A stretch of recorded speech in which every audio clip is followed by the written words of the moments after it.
Hello, everybody. I hope you're all doing well. My name is Gabby. I am an illustrator. I get asked questions a lot about what I do and my art practice. So I'm going to be answering some questions today. These are from Instagram. For all the supplies people out here, I'm going to be illustrating in my sketchbook today. I brought this beautiful Jacques Rabin glass dip pen that I'm going to be using. I'm so excited. I'm using Dollar Rowney acrylic ink, and I'm sketching in my handbook journal co sketchbook. I think I also end up using like a Posca pen and some watercolor pencils later on down the line.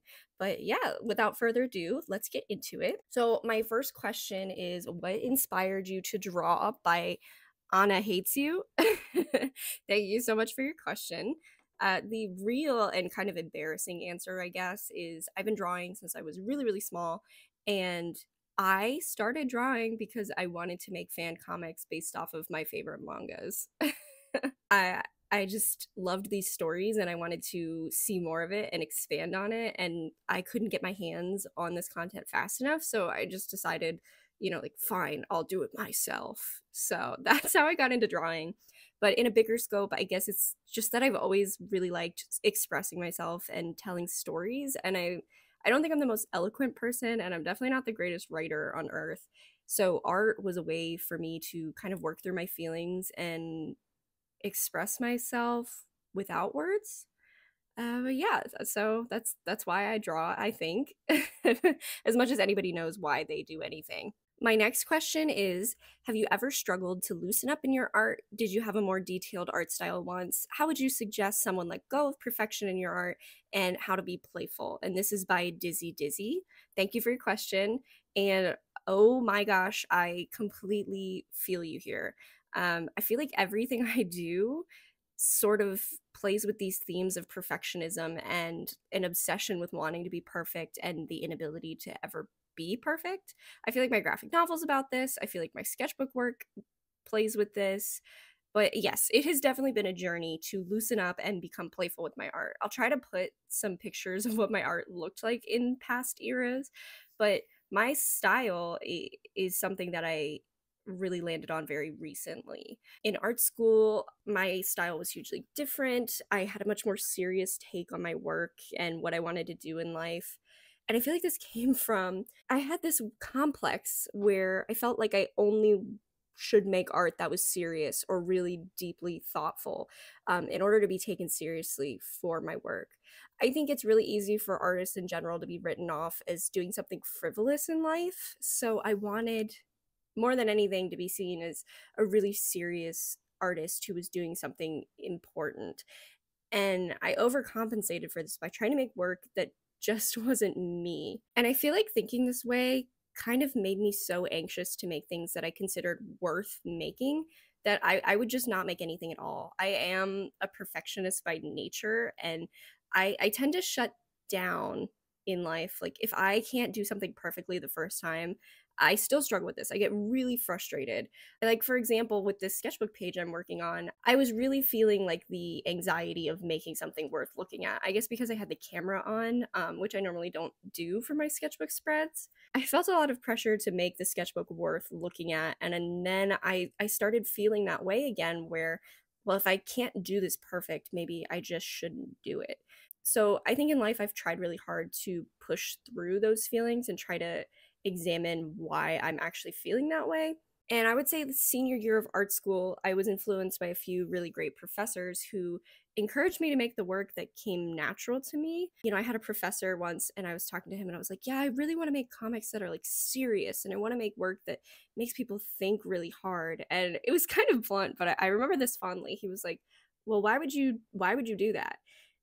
And he was like, you're naturally funny and you have a way of telling stories that you're already strong in. So I don't know why you wouldn't just do what makes you happy. Like, what are you trying to prove, And I feel like that really made me sit with it and think about about why I was doing what I was doing. I put so much effort into making my art more detailed in that style. I was just constantly anxious that my work wasn't good enough, so I just had tons of unfinished stuff, and I I would just freeze. So My best advice for letting go of perfection is just to focus on making work for yourself. My style really didn't come together until I was a couple years out of art school. I was so used to making art that I thought would please this professor or that professor that I really didn't know what kind of art would please me as an artist. And this was something I really had to work through and figure out what I liked rather than what I was doing in performance for other people. Another tip I would give you is just to doodle. Doodle on scrap paper, doodle in sketchbooks, wherever, throw it away if you don't like it, show it to nobody. Draw inside jokes and tell silly stories about your life. Just make drawing like a part of your life and try to remove any pressure from it. Obviously, now I'm in a place where I feel confident enough to share my sketchbooks, but for a very long time, I hated anybody looking at my sketchbook because I just didn't feel like they were good enough. And I still feel like that sometimes, but just allowing yourself the space to play and to feel anxious about what you do, I think is healthy. That way you can work through it. Another thing I would say, draw in pen. You'll see in this spread that I'm doing, I just go straight in with the glass dip pen. I don't sketch anything. I don't really plan anything. I knew I wanted apples, so I looked up a reference photo for apples. And then I drew. The reason I was holding my hand all weird is because I was drawing my hand from reference. I find that this makes me more creative and confident in my decisions. Even if I mess up, like with that bottom right corner, I really hated everything that was going on there. I find that it's going to make me push forward and try to fix things or just cover them up. I I find that this makes me a more confident artist, and I find that it helps me let go of perfectionism because if I mess up, it's there. It's okay. It makes me confront that feeling that I'm feeling. So I hope that helps you. Okay, so my next question is going to be, how do you keep your eyes on your end result and don't get lost in the act of creating, by IO Frames? Thanks for your question. This is an interesting one. And I hope my answer isn't too disappointing, but I'm not really sure I'm very good at keeping my eyes on the prize. I love the process of creating. I find inking so satisfying. I'm really permissive of myself in this way and what I like and don't like in art making. So, to expand on this, I have really weird texture issues with pencils and charcoals and pastels. It's like nails on a chalkboard, it makes my skin crawl. I don't want to use them, so I don't force myself to use them. I tend to only use materials that I really enjoy using. Like this dip pen, I played with this a little bit the other day, but this is the first time I'm really getting into it, and I just loved the way it felt on the paper, and it just made me want to draw and enjoy the process. A lot of my sketchbook work is just specifically me enjoying materials. I started using the watercolor pencils because I hadn't used them in a while, and I just wanted to play with them. I could literally draw straight lines for hours if I like the pen. So I think it's okay to just be along for the ride of creation. Most of my work does not come out close to whatever idea I started with in my head. So I mean, my advice is to get lost in the process of creating because creation is a beautiful thing. If you're going for the end result and like in reference to my larger pieces that I've made, I usually actually just take sketchbook work and translate it into finished pieces. So I'll put some pictures up on the screen of examples of this. But I've done all the thinking ahead of time in my sketchbook. So once I'm going to make these larger pieces, it's usually just a very point A, point B execution. So I hope that that helps, or at least gives you a view into how I work on things. And it might be different for you. Okay, so my next question is from Noirod Grenier. I hope I pronounced that right. And it is how to connect with our creativity. Connecting with your creativity. This is an interesting one too. And I think my best advice for connecting with your creativity is going to be, this is going to sound strange, but I want you to stop thinking of yourself as a creative person and hear me out. I am a creative, like factually, I work in the creative field, but I would say every time I think of myself as a creative, I end up putting just that much more pressure on myself to be a creative person and to come up with something like unique and creative every single day. And I just don't think humans are wired that way. I draw the same things over and over again. I can't tell you how many times I've drawn apples. I can't tell you how many times I've drawn hands or stars or faces. And I just let myself draw what I want to do. And there are times where I feel like pushing the boat out more than others, but like today I was nervous, so I just let myself draw whatever came naturally. And I feel like in art, there's like a pressure to make something new and unique every time you put pencil to paper. And I just think that's really hard on artists and on creators. I think that there's nothing wrong with iteration. So, how many times have I drawn moss? Like, I have a moss bandana, I have a moss print. Moss is a part of my branding, it's on my business card.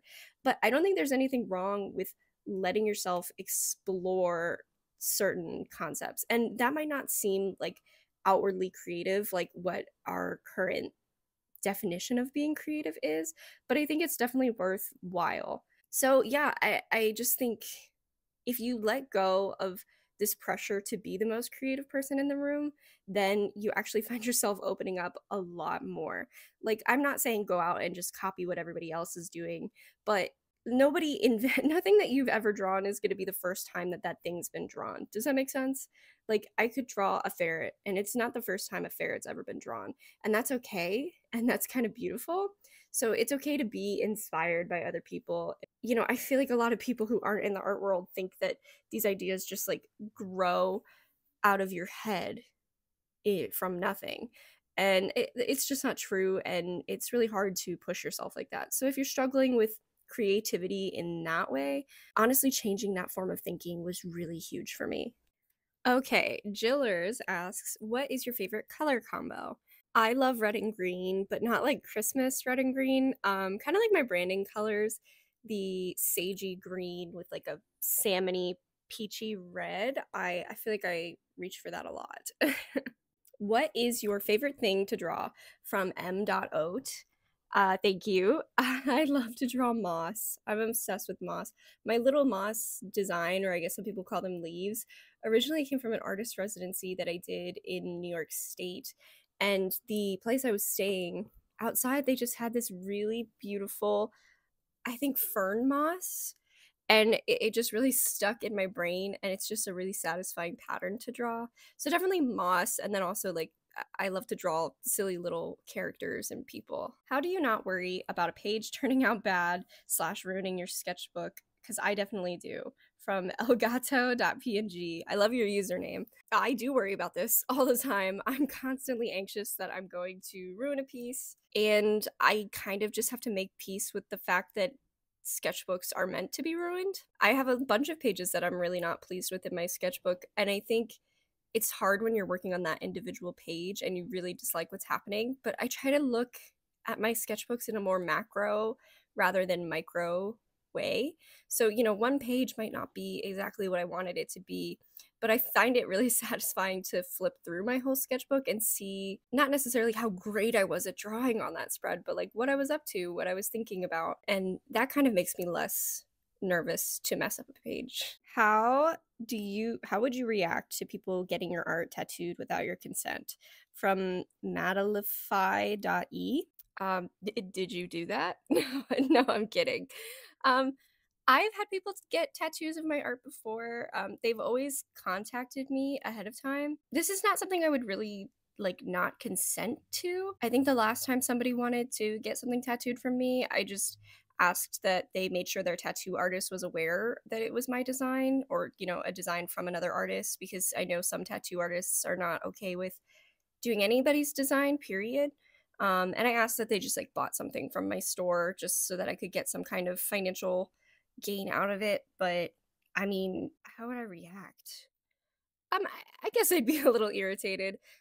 Just because if you had asked me, I probably would have said yes. So, if you had to draw in someone else's style for a day, who would you pick and why? I would probably pick Megan Rose Ruiz's style. If you haven't seen their work before, they are just a fantastic artist, and I've been following them online for a long time.